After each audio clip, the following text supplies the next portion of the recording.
saludo a todos mis amigos de Fuerza La Basoriana que me están viendo en este momento y al público testigo de Jehová que seguramente también estará viéndome en este instante. Quiero dedicar este video a todos mis compañeros de Fuerza La Basoriana, especialmente a los ex testigos de Jehová, Alfonso Gutiérrez. Quiero que Alfonsito vea este video, que estoy seguro que le va a gustar muchísimo. También a Max Baeza, ex testigo de Jehová, lo invito a que también vea este video y que estoy muy seguro que también le va a gustar. También quiero dedicárselo a Megasidero, a Jorge Nicholson, a Caifán 234, a nuestra querida amiga Luz 9721, a Juliet, que es Julia Martínez, a Jocelyn Guzmán, a también a Virgo, a Rafael Candelaria, a Fernando Mejía de Perú, al señor Javier Martínez, ex testigo de Jehová de España, y también quiero dedicárselo a los testigos de Jehová que seguramente me están viendo con la cuenta Exio 0583, Guy Boredu, Mr. Hernán 8, Poder Watchtoweriano, a Mr. J. Palacios, a Mr. Rayback 555, a 47 Siervo Inútil, a Luro Leoncio Crinado, a todos los testigos de Jehová fanáticos, recalcitrantes que acabo de mencionar, a WTT009, al señor Colima 601, con el nombre de Felipe González, en fin, a todos los que tengan la oportunidad de ver este video, también se los dedico a ellos, pero en especial a todos mis amigos pensantes de Fuerza de la Soberana que acabo de mencionar. Este video va a ser muy bonito, muy interesante, puesto que quiero compartir con ustedes un libro que está en español, que siempre lo he mencionado en mis videos, queridos amigos testigos de Jehová y público en general, compañeros del foro de Fuerza de la Soriana. Quiero que Alfonso vea este video que lo pongo a su disposición para que se quede un poco boquiabierto, ¿no? Este video tiene como propósito mostrar el libro, este famoso libro que hunde a la sociedad Watchtower, que fue publicado por primera vez por el señor el juez Joseph Franklin Rutherford en 1921. Este libro, titulado El Arpa de Dios, tuvo una vigencia de 1921 hasta 1930, en que ya no se publicó más. Este libro, El Arpa de Dios, es un libro que deja muy mal a la sociedad Watchtower, porque el juez Rutherford en este libro, 2 años después de la nominación del esclavo fiel y discreto presuntamente en 1919, como una clase colectiva compuesta por cristianos ungidos con esperanza celestial. En este libro, El Arpa de Dios, el juez Rutherford publica un artículo en la página 241, en la edición en español, porque en inglés está en la 239. En la edición en español, en la página 241, el juez Rutherford publica una afirmación en 1921, diciendo que sin duda alguna, sin lugar a dudas, el pastor Russell ocupó ese oficio del esclavo fiel y prudente, o esclavo fiel discreto, que es lo mismo, prudente o discreto es lo mismo, lo pueden ver ustedes en cualquier diccionario, como el siervo fiel y discreto o prudente de Mateo 24:45, y que de eso no había ninguna duda, que él cumplió la profecía de Mateo 24:45, que Jesús nombraría a un esclavo para dar alimento oportuno, y que ese esclavo fue sin duda alguna, dice el juez Rutherford, el pastor Charles Taze Russell. Y lo dice en 1921. Y la sociedad lo siguió publicando esto en español. Cuando tradujo este libro, que voy a apretarles a ustedes, esta edición que voy a apretar de este libro es de 1930. Y la sociedad seguía insistiendo, queridos amigos, de que el único esclavo fiel y discreto fue el pastor Charles Taze Russell en esta edición de 1930. Y resulta curioso, pues, cómo la Watchtower se contradice, ¿no?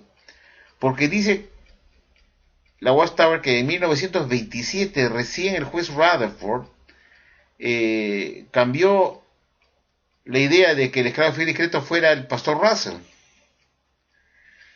y que en 1927 el juez Rutherford dijo que Dios le había dado una comprensión correcta de quién era el esclavo fiel y discreto, que en realidad no era el pastor Russell, sino que era un grupo de cristianos consagrados, ungidos con el Espíritu Santo, que tendrían la esperanza celestial para ser coherederos con Cristo, y que este esclavo fiel y discreto estaba formado por Jesucristo más los 144.000 ungidos que lo acompañarían a él para reinar en el cielo.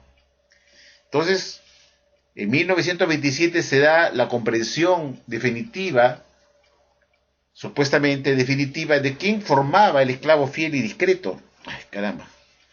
Se daba la comprensión definitiva de quién formaba el esclavo fiel y discreto. Y que el esclavo fiel y discreto lo formaba el mismo Jesucristo con los 144.000. Con el tiempo, más adelante, el Rutherford da un pulimiento a esta comprensión con una luz más brillante aún, diciendo que en realidad el esclavo fiel y discreto solamente lo formaban los 144.000 y ya no incluía a Jesucristo como parte del esclavo, sino que eran solamente los 144.000 con esperanza celestial. Y ese era un grupo compuesto, un grupo compuesto, que era que esa clase del esclavo fiel y discreto, que ese esclavo fiel y discreto era una clase, y esa clase era una clase compuesta colectiva de cristianos ungidos, que eran los 144.000. Entonces la reflexión que uno se hace es, si es cierto que Jesús dominó su esclavo compuesto en 1919, ¿por qué el juez Rutherford, en este libro que les voy a presentar a ustedes, de 1930, dice que sin duda alguna el pastor Russell fue ese esclavo fiel y discreto? Si ya se sabía que el esclavo fiel y discreto era una clase compuesta de cristianos ungidos que eran los 144.000. Esa es mi reflexión.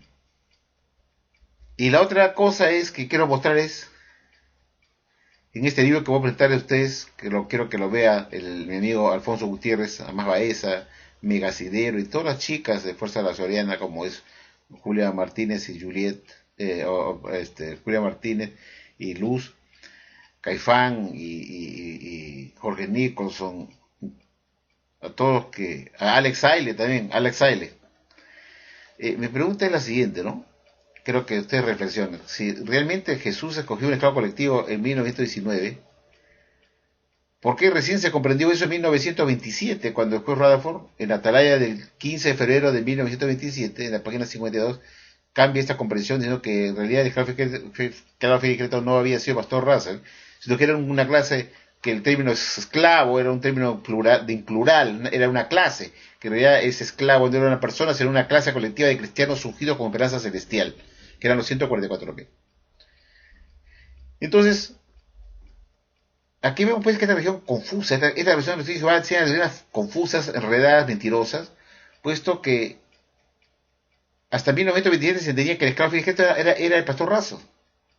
Entonces, no habría posibilidad de que pudiera escoger a un esclavo compuesto en 1919, puesto que hasta ese momento todavía se creía que era el pastor Russell, hasta 1917, en la cual el juez Rutherford, en la tarea del 15 de febrero de 1927, publica un artículo diciendo que el esclavo fiel y discreto ya no era el pastor Russell, sino que Dios le había dado una comprensión más clara de quién era, y que este término esclavo se refería a una clase colectiva compuesta de cristianos ungidos. Y de ahí, a partir de 1927, comienza a cambiar esta concepción del esclavo como una clase colectiva. Entonces, hay algo que no anda bien, como siempre he dicho, ¿no? Si realmente Jesús dominó su esclavo en 1919, ¿por qué recién se convirtió que era una clase colectiva en 1927 y no en ese momento? Esas son las cosas que yo siempre he dicho, ¿no?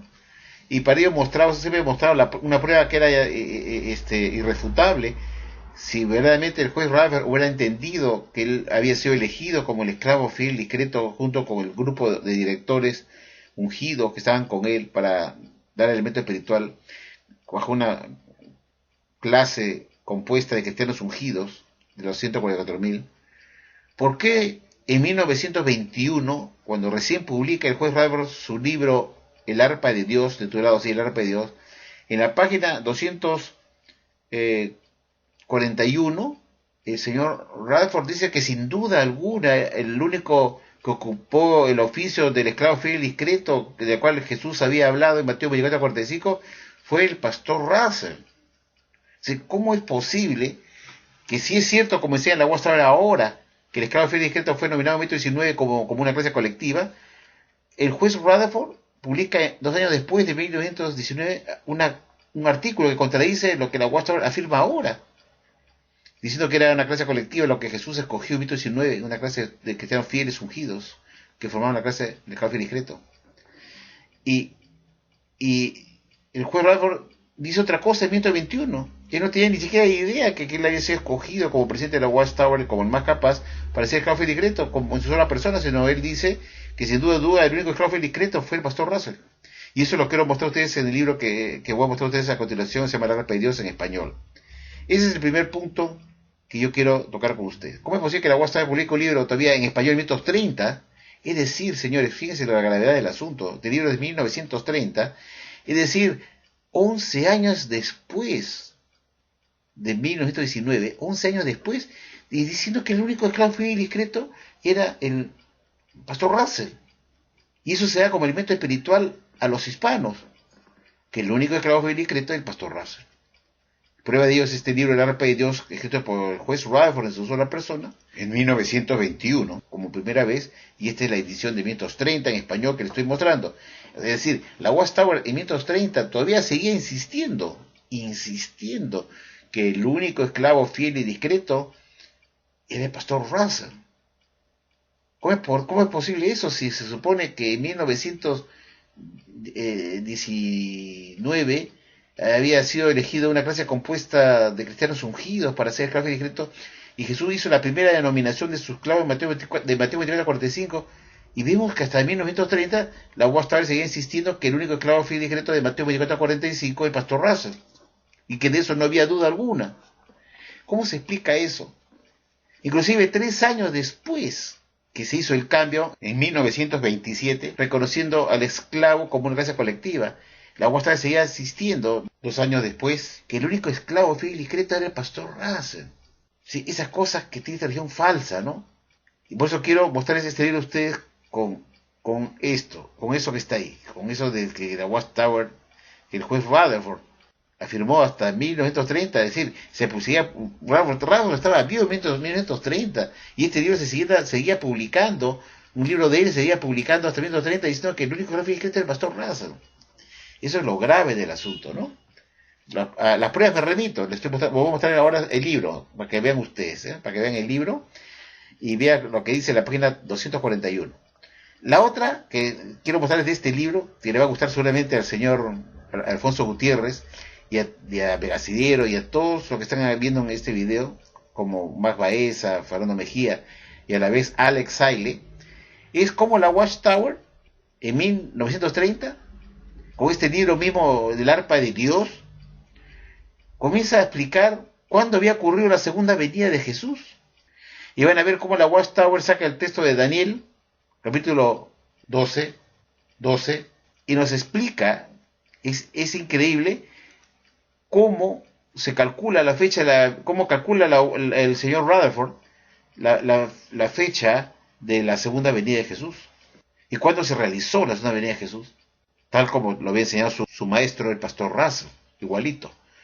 Y lo explica él en 1930, diciendo que Jesús arribó por segunda vez en 1874.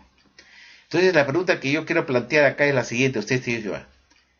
¿Por qué la Watchtower nos enseñó en la tarea del 1 de enero de 1970 que cuando Jesús retornó en 1914, por segunda vez en 1914, lo hizo en una manera invisible, con una parucía invisible, que su segunda venida o segunda parucía invisible fue hecha y comprendida, fue hecha en forma invisible y solo fue comprendida con ojos de entendimiento figurativo, ojos de entendimiento espiritual, y que Jesús no abandonó el cielo para venir a la tierra, sino que dirigió los asuntos de la tierra desde los cielos, y que esa era su segunda venida, por medio de dirigir su atención a los asuntos de la tierra.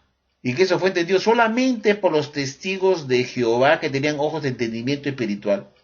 y que los testigos de Jehová en 1914 entendieron eso, que Jesús había iniciado su segunda presencia invisible, su retorno o su segunda venida invisible o parucía invisible en 1914. Y yo les voy a mostrar a ustedes en este libro que voy a presentar, titulado El Arpa de Dios, cómo la Watchtower en 1930 les enseñaba al público, a los miembros de Testigos de Jehová, es decir, el esclavo de ese momento, a través de este libro que escrito por el juez Rutherford, explica a los testigos de Jehová y a la gente del mundo que Jesús retornó por segunda vez en 1874 en base a los cálculos cronológicos que había hecho la sociedad en ese entonces. Entonces cabe preguntarse, ¿cómo es verdad que los testigos de Jehová ungidos de esa época, de los años 1914, tuvieron ojos de entendimiento y entendieron que Jesús retornó por segunda vez en su parucía invisible o su segunda venida invisible, que son sinónimos, segunda venida invisible, segunda parucía invisible, y que hizo su segunda venida en 1914, y que eso lo entendieron ellos? Sin embargo, estaban enseñando otra cosa diferente, vendiendo a las naciones y a los miembros este libro El Arpa de Dios, de la edición de 1930, es decir, 16 años después de 1914, y seguían insistiendo que la segunda parucía de Jesús, o segunda venida de Jesús, o segundo retorno, ocurrió en 1874. Entonces la explicación que nos dio la Sociedad Watchtower en la tarea del 1 de enero de 1970, página 3 en adelante, fue una mentira, fue un engaño, porque nos decía la Sociedad Watchtower que Jesús retornó en 1914 con su segunda venida o parucía invisible, y que eso fue entendido solo con los ojos de entendimiento figurativo espirituales. Jesús no vino a la tierra en forma visible, ni fue visto por nadie, sino que eso fue comprendido con ojos de entendimiento figurativo. Si eso hubiese sido cierto, ¿por qué en 1930 el esclavo fiel y discreto de ese entonces seguía publicando este libro en 1930, es decir, 16 años después de 1914, diciendo que la segunda venida o presencia del Señor Jesucristo había ocurrido en 1874? Si ellos realmente habían tenido ojos de entendimiento para comprender eso en 1914, que Jesús retornó en ese año, ¿por qué entonces no lo dijeron en el libro El Arpa de Dios, diciendo que la segunda presencia de Jesús ocurrió en 1914? Sin embargo, nos decían que eso había ocurrido en 1874. Eso lo voy a mostrar a continuación en el siguiente libro, que les va a gustar mucho porque lo he conseguido en español y quiero compartirlo con todos ustedes, queridos amigos de Fuerza Lavasoriana. Veamos pues este libro.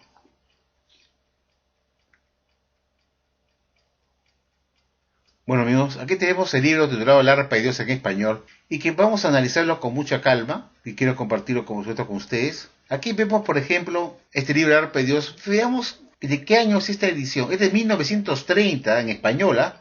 Ahí ven las fechas de abajo, 1930. Resulta curioso que en 1930 vemos que la Watchtower ponía a Jesús crucificado en una cruz, como ven ustedes acá a la derecha, ¿no? Yo me pregunto, cuando Jesús escoge a su esclavo, dice que lo escoge porque está dando el alimento correcto. Los escoge porque está dando el alimento correcto, y entre estos alimentos correctos estaba el hecho de que Jesús había muerto en una cruz.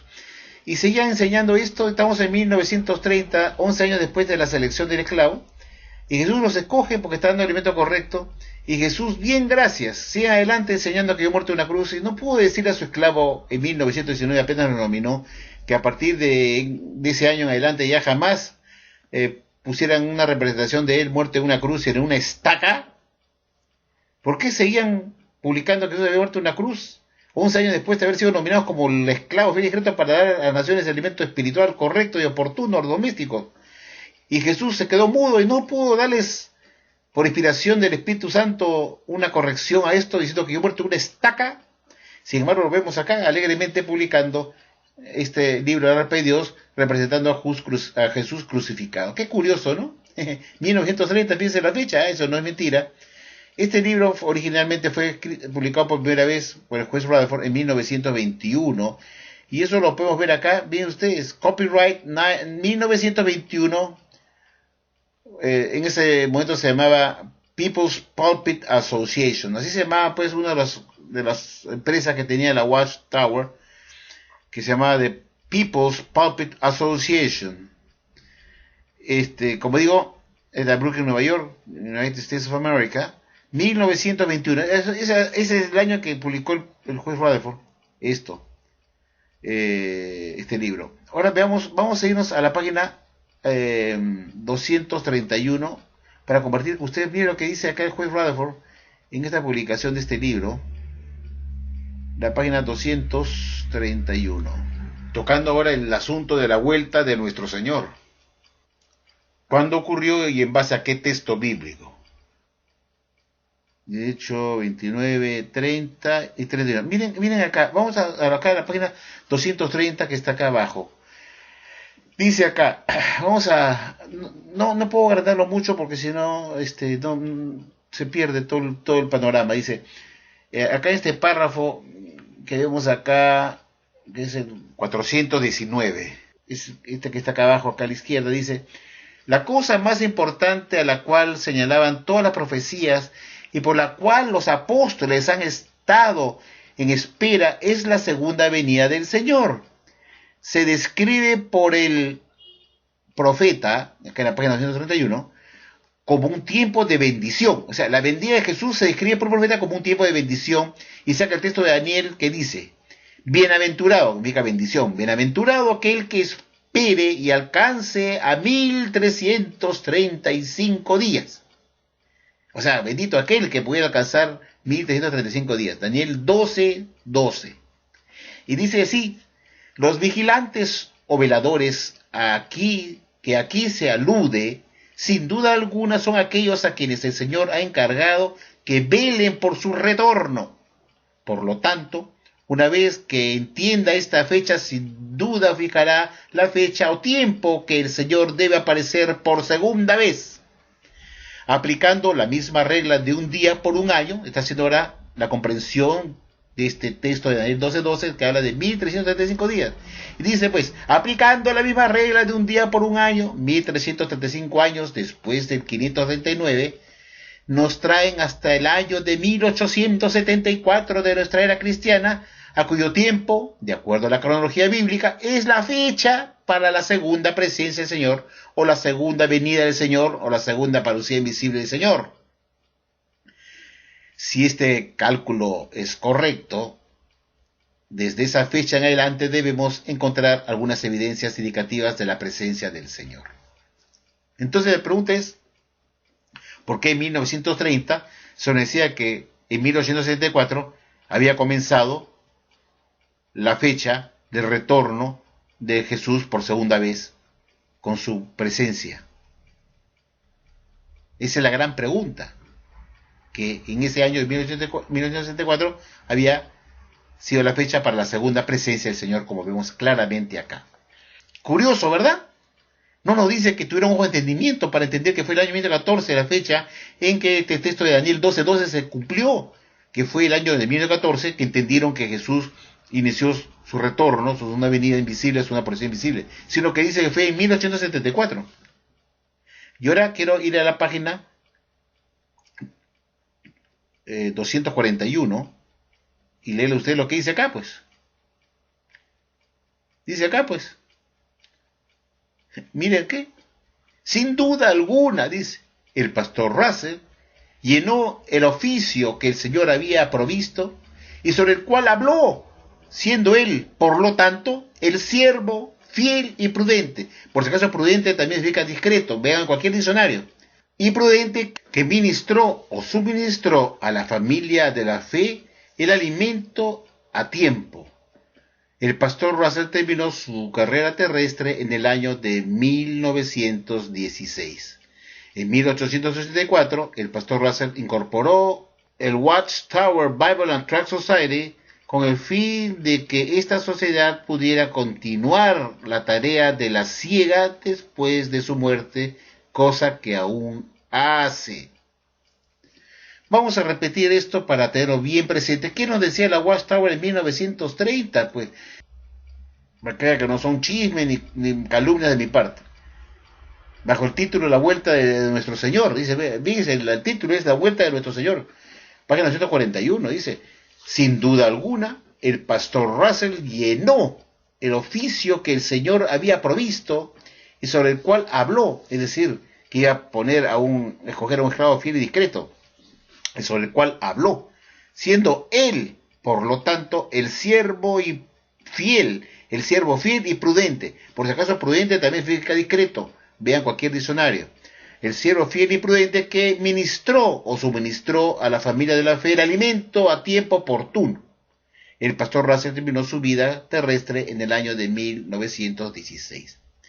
En el párrafo 421 dice, en 1884, el pastor Russell incorporó el Watchtower Bible and Tract Society con el fin de que esta sociedad pudiera continuar la tarea de la siega después de su muerte, cosa que aún hace.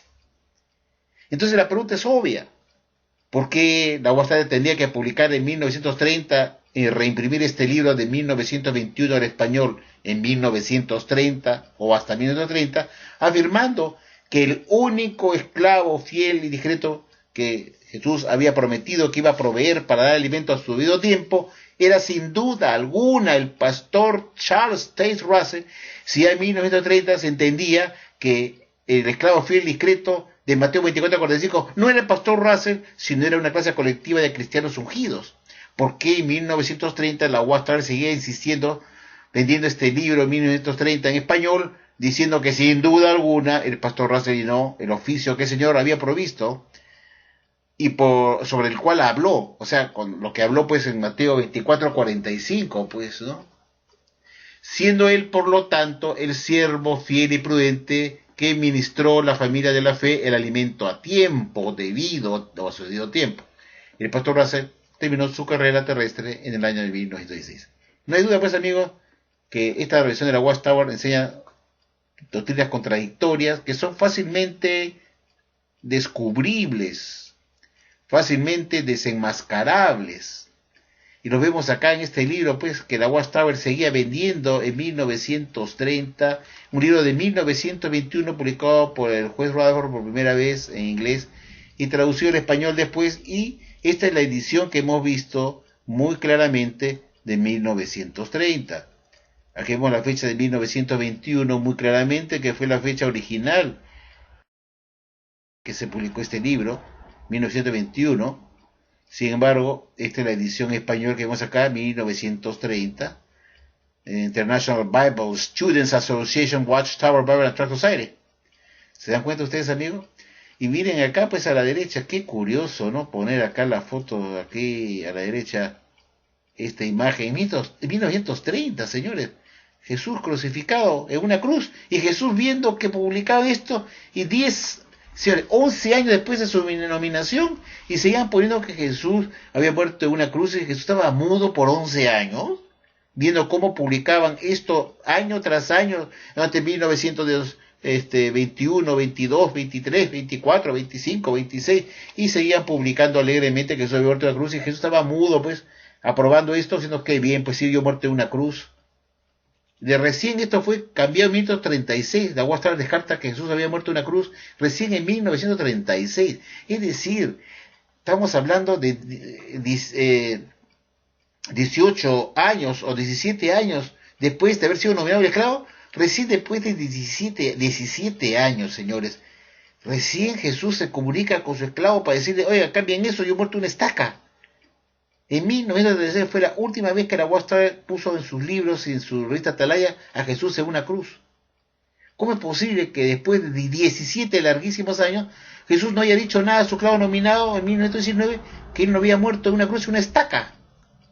Esas son cosas pues, que uno se pregunta, ¿cómo es verdad que esta versión está hecha por Jesucristo? Y lo primero que hubiera hecho Jesús, que los dirige, es decirle, oigan, yo no he muerto en una cruz, en una estaca, y seguían 17 años después de 1919, siguiendo diciendo que Jesús había muerto en una cruz. Son cosas que uno tiene que pensar, pero eso no lo saben porque no tienen estos libros antiguos, y no meditan, no razonan más, no ven más lejos que sus narices. Son pruebas irrebatibles, que la versión es falsa, puede ser mentiras. Jesús los escogió porque están dando el alimento correcto. Sí, enseñan que Jesús había muerto en una cruz. Y Jesús los aprobó y dijo, qué bien, son los únicos que dan el alimento correcto entre todas las demás religiones que enseñan la verdad.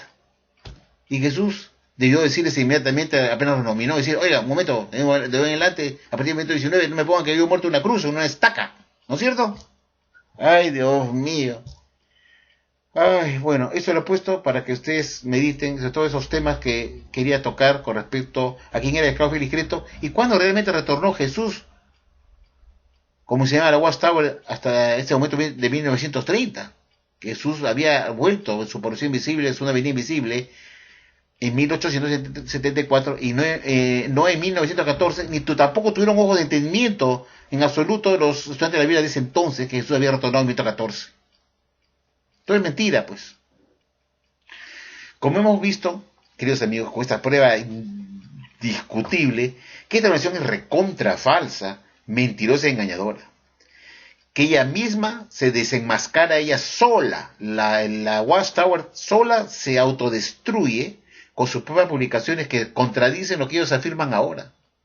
Cuando en 1970 se nos dijo que Jesús retornó por segunda vez con su segunda venida o segunda parucía invisible, y que Jesús vino en 1914 por segunda vez e inició su segunda venida invisible, segunda parucía invisible, su retorno, y que fue entendido solamente con ojos de entendimiento espiritual, según Atalaya, el 1 de enero de 1970, desde la página 1 o 3 en adelante. Toda esa página, de la página 1 en adelante, verlo toditito.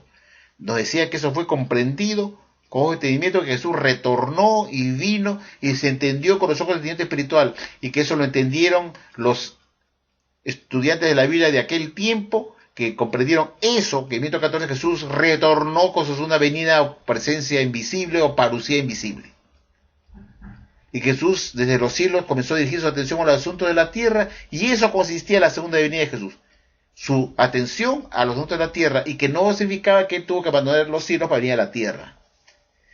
Entonces nos mintieron, pues, porque en 1930, cuando vemos el pasado, después de 1914, en este libro escrito por primera vez en 1921 por el juez Rutherford y traducido al español en 1924 en adelante, escrito por primera vez en 1921. Este libro, El arpa de Dios, fue escrito en 1921, después traducido al español, y esta es la edición de 1930 de ese libro de 1921, tomen nota de la fecha. La Watchtower seguía insistiendo, enseñando a los hijos de Jehová que la segunda presencia de Jesús había comenzado en 1874. Entonces, no tenían no tienen ni idea, ni ojo de entendimiento, ni comprendieron nada que Jesús retornó en 1914, puesto que en ese libro de 1930 se iba insistiendo que Jesús retornó en su segunda venida o segunda presencia invisible en 1874. Entonces, que me explique la Watchtower cómo es verdad que los estudiantes de la Biblia de aquel entonces tuvieron ojos de entendimiento figurativo, espiritual, para comprender que Jesús ya había retornado, había iniciado su segunda parucía invisible o su retorno invisible en 1914. Que nos explique cómo es verdad eso, cuando vemos por otro lado que la misma Watchtower en 1930 seguía existiendo dos cosas: que el único esclavo fiel y discreto era el pastor Russell, y que Jesús inició su segunda venida o retorno invisible en 1874. Esto demuestra claramente que esta versión es falsa, mentirosa, enseña doctrinas falsas, que no puede estar dirigido por un Jehová y un Jesucristo que están enredados, dando alimentos mentirosos, cambiantes, contradictorios. La Watchtower no necesita apóstatas como enemigos, son ellos mismos enemigos de ellos mismos, por esto que sus publicaciones destruyen sus propias declaraciones, enseñanzas o publicaciones previas. Ellos se autodestruyen, se autodesenmascaran solitos y se dejan mostrar ellos solo como unos falsos maestros del evangelio, falsos profetas, falsos proveedores de alimento espiritual, con alimentos chatarra que son descartados con el tiempo.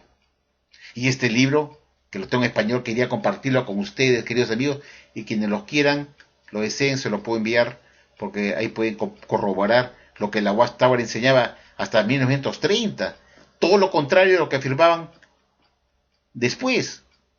Es decir, si Jesús realmente nominó a un esclavo de Mateo 24:45, los nominó en 1919 como una clase colectiva, ¿por qué seguía insistiendo en 1930 que el único esclavo fiel y discreto es el pastor Russell? Esa es la primera pregunta sencilla. Recuerdo este libro que les he mostrado. ¿Quién fue el único que ocupó ese oficio del esclavo fiel y discreto en su sola persona? En 1930 me digan a mí eso. Y por otro lado me digan que Jesús nominó a su esclavo, no pastor Russell, sino una clase colectiva en 1919. Eso contradice totalmente lo que dice en este libro de 1930. Que el Juez Rutherford insistía en lo mismo, hasta 1930, que el único pastor que fue pastor va a ser el punto. Entonces, la misma Watchtower se crea un cisma dentro de la organización Watchtower entre los mismos proveedores de alimento espiritual de esa época con los que proveen ahora. Esta religión está patas arriba, es ultra falsa, son alimentos de hombres. Y solamente los alimentos de hombres se equivocan. Los únicos alimentos de hombres son aquellos que quedan en ridículo con el tiempo y que son imperfectos totalmente, que son variables, cambiantes, sustituibles, reemplazables o como se les quiera llamar. Este libro, La Arpa de Dios, es un libro muy bueno que ustedes deben entenderlo para mostrarle al testigo que le toca a su puerta, como la Watchtower en 1930 le decía al esclavo del fiel discreto de hoy en día: mentira. En 1919 Jesús no nominó a su esclavo, en 1919 a esa clase colectiva de cristianos ungidos para que sean los proveedores de alimento espiritual de Mateo 24:45. Mentira. Y acá el libro El Arpa de Dios de 1930 dice que el único que cumplió la profecía de Mateo 24:45 fue sin duda alguna el pastor Russell. Aquí está 1930, este libro El Arpa de Dios. Y la segunda mentira es que es falso que tuvieran ojos de entendimiento los estudiantes de la Biblia de 1914, que entendieron que Jesús ya estaba presente y que había retornado por segunda vez con su parucía invisible, su presencia invisible, su segunda venida invisible, como se quiera llamar, en 1914, cuando se decía en ese libro que fue en 1874. Entonces la pregunta es, ¿cómo es verdad lo que dice la traída del 1 de enero de 1970, páginas 1 en adelante, que Jesús retornó en 1914 con su segunda venida o segunda presencia invisible o segunda parucía invisible en 1914? Y que tuvieron ojos de entendimiento y lo entendieron así esos estudiantes de la Biblia de ese entonces, cuando vimos por otro lado que los libros que publicaba ese esclavo de ese entonces mostraban que no tenían ningún entendimiento ni idea alguna que Jesús había empezado su retorno en 1914 con su parucía invisible en 1914, sino que decían que fue en 1874 y lo publicaban este libro alegremente. Bueno, esto es para meditar, queridos amigos, de que esta organización es ultra falsa y lo mostramos con pruebas. Esto no son charlatanerías ni acusaciones falsas, no es odio, no es animosidad contra los testigos de Jehová, mi ataque es contra la cúpula de esta organización. Los mismos son gente buena y sincera que han sido engañadas, que no estudian, no investigan. Yo hago el trabajo de investigación para ponerse a ustedes servido en la mesa para que se den cuenta cómo son los mentirosos, que es una nación falsa, mentirosa, que se contradice ella misma. Entonces, la muestra no necesita apóstatas como enemigos fuera de ella. Los apóstatas están en la cúpula misma, porque ellos apostatan de sus propias doctrinas, es decir, las abandonan, las cambian por otra, y eso es abandonar pues un alimento anterior que supuestamente vino de Jesucristo, es ir contra Jesucristo mismo, ¿no? Porque supone que Jesús le dio el alimento oportuno para que lo publicaran anteriormente y que fue el alimento a su debido tiempo. Y si fue el alimento a su debido tiempo, es un alimento fijo que no se puede cambiar, porque si no sería a tiempo indebido. ¿Por qué se cambiaría un alimento que se da a su debido tiempo por otro? Y se cambia después es porque el alimento previo no fue al debido tiempo, fue un error, no debió darse. Siempre lo explico así. Entonces, la Watchtower es la única que da alimentos a su debido tiempo, que al final lo usaron a tiempo indebido porque hay que dar otro alimento en sustitución. Eso no puede ser. Y ese que entra en sustitución también es a su tiempo indebido con el tiempo, puesto que otro alimento viene a sustituir a ese también. Esta religión está recontra patas arriba. Definitivamente yo estoy convencido 200, 500% que esto está dirigido por Jesús en absoluto, puesto que dejan a Jesús como un Jesucristo que está perdido en la corriente del tiempo. Eso no puede ser. Qué increíble, ¿no? Bueno, esto es respuesta porque ustedes meditan y quienes quieran este libro, con mucho gusto se los envío para que lo tengan, para que se lo muestren a los testigos de Jehová que le toquen su puerta, para que les conteste esas dos preguntas. Y a los testigos de Jehová que he mencionado al inicio, a los testigos de Jehová que han visto y que he mencionado al inicio en este video, cada vez se lo puedo mandar a ustedes para que reflexionen cómo es verdad que Jesús pudo escoger a un esclavo colectivo compuesto en 1919 como una clase colectiva, cuando en 1930 estaban diciendo en el libro El Arpa de Dios, en 1930, es decir, 11 años después de haber anunciado eso, que el único fiel discreto sin duda alguna fue el pastor Russell, punto. Que contesten eso, ¿no? Y la otra es, como dije, cómo pudieron tener ojos de comprensión los estudiantes de la Biblia en 1914, que Jesús ya había retornado con su segunda presencia, su segunda aparición invisible en 1914, y que tuvieron ojos de entendimiento para comprender eso, cuando vemos que nunca comprendieron eso, ni tuvieron entendimiento de eso, sino que entendieron todo lo contrario, que fue en 1874 que eso ocurrió. Lo seguían anunciando en el libro que le acabo de mostrar, El Arpa de Dios. Esas son dos preguntas que usted le hace a un testigo de Jehová y no va a poder contestarle, pues va a quedar mudo. o va a salir corriendo de su casa, o disparado como si hubiese visto al demonio. Y así es. Espero, amigos, queridos amigos de Fuerza Bolivariana, que les haya gustado este video y les mando un besote, un abrazo a todos ustedes. Gracias.